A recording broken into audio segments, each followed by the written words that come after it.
Welcome back, everyone, to another deep dive. Today, we're going to be looking at something that we all do all the time.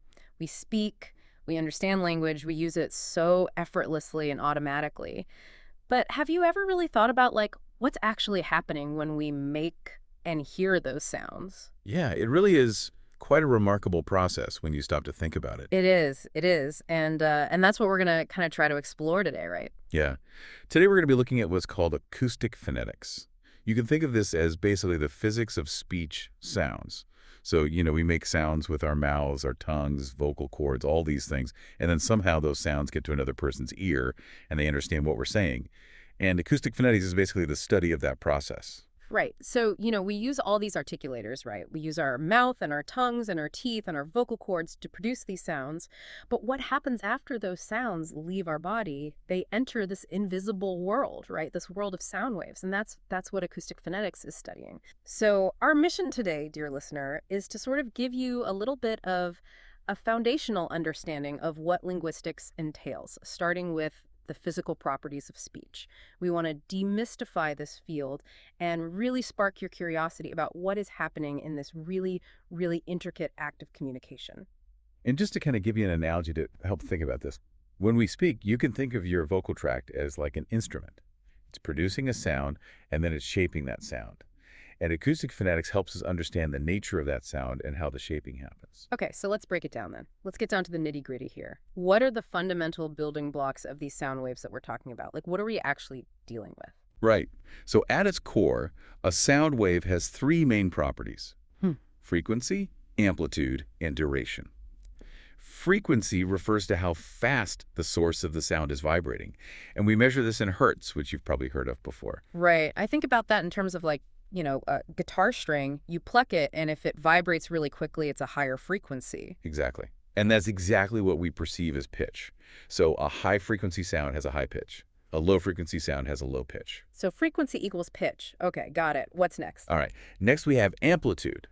And this is essentially the intensity or the energy of the sound wave, so how much those air molecules are being moved by the vibration. So that would mean that a more forceful vibration creates a louder sound, right? Exactly. Amplitude is basically what we perceive as loudness, greater amplitude, louder sound. And then finally, we have duration, which is simply how long the sound lasts in time. Makes sense.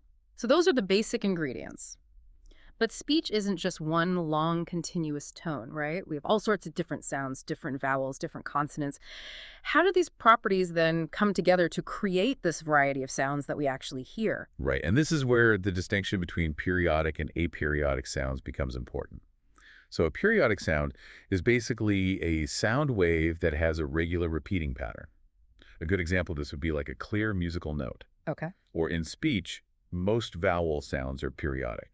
And this regularity comes from the fact that your vocal cords are vibrating in a very consistent way, and that gives the vowel that clear pitch. Okay, that makes sense for those sustained vowels that have that sort of hum to them. But what about the consonants? A lot of times they don't really sound very tonal at all. Right. And that's because a lot of consonants are what we call aperiodic. Hmm. So their sound waves don't have that nice regular repeating pattern. They're more random and noise-like. And this is often because when you produce a consonant, you're creating some kind of obstruction to the airflow in your vocal tract. And that generates turbulence rather than a nice smooth vibration. So instead of that steady hum, it's more like a rush of air that creates a noise. Precisely. And we can even categorize these aperiodic sounds a bit further. So you have what are called continuous aperiodic sounds, like the fricatives, S, F. And these are created by forcing air through a narrow opening, which makes that sustained hissing sound or that friction-like sound. So think of air escaping from a tire. Okay, so it's that continuous friction that's making that sound. And then we also have things like, the P sound, the T sound, the K sound. Those are very different. Right. Those are what we call transient aperiodic sounds. And these involve a complete closure of the vocal tract, followed by a sudden release of air pressure. So that creates a very short, sharp noise like the P in pop. Okay, so we've got vowels, which are generally these regular vibrations. We've got consonants, many of them anyway, that are these bursts of noise or these hisses. But what about sounds like Z or B? They have a kind of tonal quality to them, but they're still consonants. That's a really great point. Those are what we call voiced consonants. So Z and B, for example. Right. And these are actually a combination of both.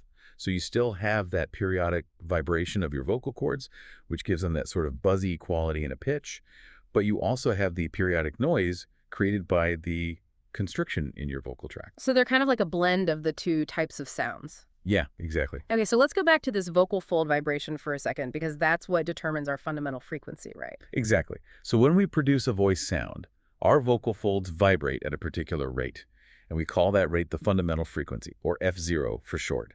And what's really fascinating about this is that this very physical vibration, this F0, is what we perceive as the pitch of someone's voice. Okay, so higher fundamental frequency, higher perceived pitch. Exactly. And that's why our pitch goes up and down when we speak, right? That's intonation. We use it to signal questions or emphasize certain words. And it's also why men tend to have lower voices than women, and women lower than children. Yeah. It's largely due to the size and mass of their vocal folds, which affects how fast they can vibrate. Okay, so the F0 gives us this kind of like baseline pitch of the voice. But then what is it that makes an E sound different from an U sound, even if we say them both at the same pitch? Right. So this is where formants come in. Mm. And you can think of your vocal tract, which is basically your throat and your mouth, as a resonating chamber, kind of like the body of a violin or the tube of a trumpet. Right. So when the sound produced by your vibrating vocal folds travels through this chamber, certain frequencies get amplified or they resonate more strongly because of the specific shape of that chamber. Okay. And these amplified frequencies are what we call formants. So the shape of our mouth and throat is literally shaping the sound. Precisely. And we change that shape primarily by moving our tongue and our lips. And that changes which frequencies get amplified.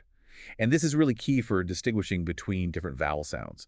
So formants are kind of like the acoustic fingerprints of vowels. And there are lots of formants, but we mainly focus on the first three, F1, F2, and F3. Okay, well, let's break those down then. What does that first formant F1 tell us about the sound? So F1 is most closely related to how high or low your tongue is in your mouth.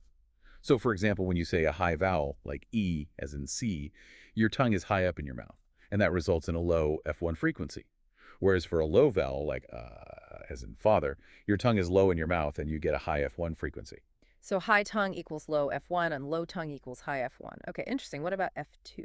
So F2 primarily tells us how far forward or back your tongue is in your mouth. So for front vowels, like E or AE as in cat, your tongue is bunched up towards the front of your mouth, which gives you a high F2.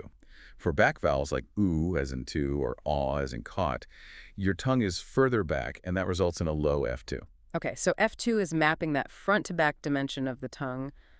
What about F3? So F3 also contributes to the unique quality of each vowel, and it's particularly influenced by things like lip rounding. So you'll hear that more strongly in vowels like oo and o. And F3 also plays a role in distinguishing things like individual voice characteristics and certain consonant sounds like the English R. So it's like if the fundamental frequency is the raw note being played, the formants are like the resonating body of the instrument, shaping that note into the specific sound of each vowel. That's really amazing how our vocal tract acts like this intricate filter. It really is quite remarkable. And then, these shaped sound waves travel through the air, they reach our ear, and then another amazing transformation happens. Our auditory system takes these physical vibrations and turns them back into meaningful language that we can understand. I mean, it's really quite extraordinary that our brains can take those raw physical signals and instantly make sense of them as words. It really does. I mean, it sounds like that could be a whole other deep dive in itself. Oh, absolutely. But let's just touch on it very briefly. So it all starts with the outer ear. The pinna, which is the part of your ear that you can see, it gathers those sound waves, channels them down the ear canal to the eardrum. And interestingly, the shape of the ear canal actually amplifies some frequencies that are particularly important for speech perception. Then when the sound wave hits the eardrum vibrates. And those vibrations are passed deeper into the ear, right? Exactly. So the middle ear, which is an air-filled cavity, contains 3 tiny bones called the ossicles. And they act like a lever system, magnifying those vibrations from the eardrum and transmitting them to the inner ear. Oh. And specifically, they transmit it to a structure called the oval window, which is basically the entrance to the inner ear. So we go from air vibrations to vibrations in fluid. What happens in the inner ear? So in the inner ear, we have the cochlea, which is a spiral-shaped structure. And the vibrations in the fluid create waves that travel along something called the basilar membrane, which is inside the cochlea. And what's really cool about this is that different parts of the basilar membrane are sensitive to different frequencies.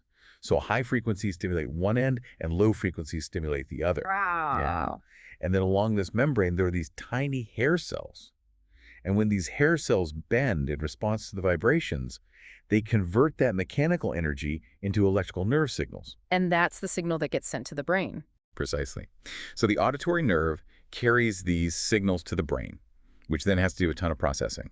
So the brain interprets the patterns of nerve firing as pitch, loudness, duration. It decodes those formant patterns to figure out which vowel we're hearing. It analyzes the noise characteristics to figure out the consonants. And ultimately, it has to do all this while filtering out background noise, segmenting the continuous stream of speech into words, and then, accessing the meaning of those words. Wow. It's incredible how much is happening in that split second that we hear something. It really is. So hopefully, listener, this has given you a little bit of a taste, a little bit of insight into the physical reality of the sounds you hear and produce every single day. Linguistics really delves into these fascinating mechanisms that underlie something that we just take completely for granted. Yeah, absolutely. And if you found this exploration of acoustic phonetics interesting and want to kind of continue exploring the world of linguistics in these kind of bite-sized pieces, I highly recommend checking out the YouTube channel Linguistics in Short, also known as Ling in Short. They create these really engaging videos about a wide range of linguistic topics. Yeah, if you're finding this deep dive interesting, definitely head over to Ling and Short on YouTube, like their videos, subscribe to their channel, keep learning about language because it is just so fascinating. So to kind of bring it all together, what we've seen is that acoustic phonetics gives us a way to look at the hidden structure of speech. It shows us how we go from making sounds with our body to perceiving them with our ears and brains. And all of this is based on these fundamental properties of sound like frequency, amplitude, duration, and then these crucial roles of periodicity, fundamental frequency, and formants. And I think the final takeaway here is to just consider how elegant and efficient this system is. All of these incredibly complex processes are happening every time we speak and listen, and we don't even have to think about it. It just works. And that really speaks to the remarkable design of both language and our human ability to communicate. So what other complexities might be hidden beneath the surface of these everyday interactions that we have with language? That's something to ponder until our next deep dive.